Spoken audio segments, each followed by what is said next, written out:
So my biggest piece of advice to you incoming freshmen, right? Listen to Coach Gill. That's it, really. You just got to listen to Coach Gill. Don't listen to anyone else. She knows best. She's your coach. Is just do the small things.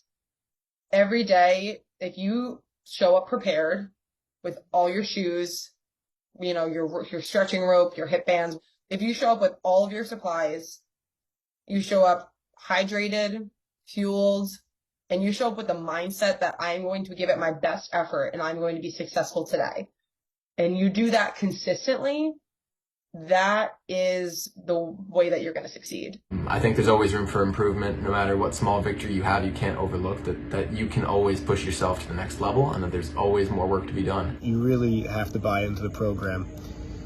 Everyone always says that, oh, you're only going to get out of it what you put into, but that's extremely true.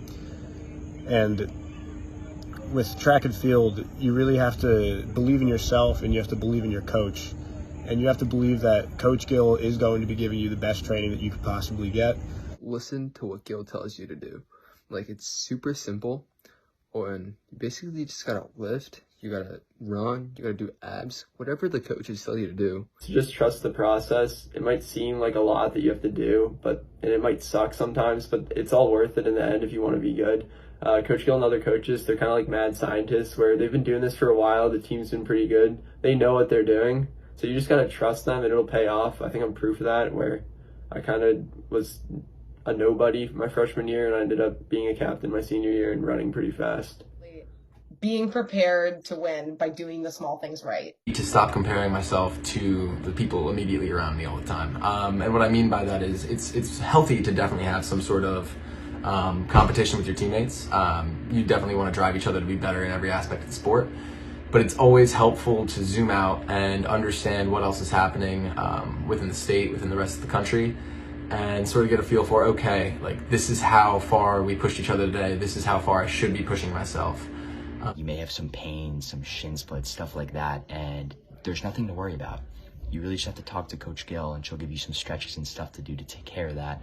So don't worry, you're probably not injured, right? It's probably just the pain from running a little more mileage than you're used to. But the key is to listen to Coach Gill and do all the workouts, because those first 2 months of training will set you up perfectly for your cross-country season, and you'll quickly realize that you're racing faster than you ever thought you could. Don't get overwhelmed with the large goals. Are habits. Winning is a habit. That's, I think, the biggest lesson that I learned from my Vanderbilt coach, is that winning is a habit. And in doing that, you're going to make a lot of good friends and you're going to have fun memories along the way, but you're really going to have to push yourself and dedicate yourself to the program if you want to have a successful and fun career. You want to run fast, you just do what they tell you, and it's pretty much bound to happen that you'll run fast. That's basically what me and the other guys I ran with, like Jackson, Andrew, Pat, and Kisker, that's what we did, and we ran pretty fast. So they know what they're doing, and just put your full faith and trust in them, and you'll definitely run fast. Losing's also a habit. So if you show up and every day you're giving it half effort, you're not remembering your watch or your sneakers or the things that you need, and you're like, I don't really want to be here, you will get into a bad train of behavioral patterns that are going to be consistent because it's built on the little things. Right? Don't go looking for someone else. Don't be talking to your parents like they don't know anything about running. Maybe they do, but Coach Gill is your coach. So these big, lofty goals of, state titles that, Ridge High School has, and national titles, Ridge High School has been fortunate enough to win these, were not built in a day.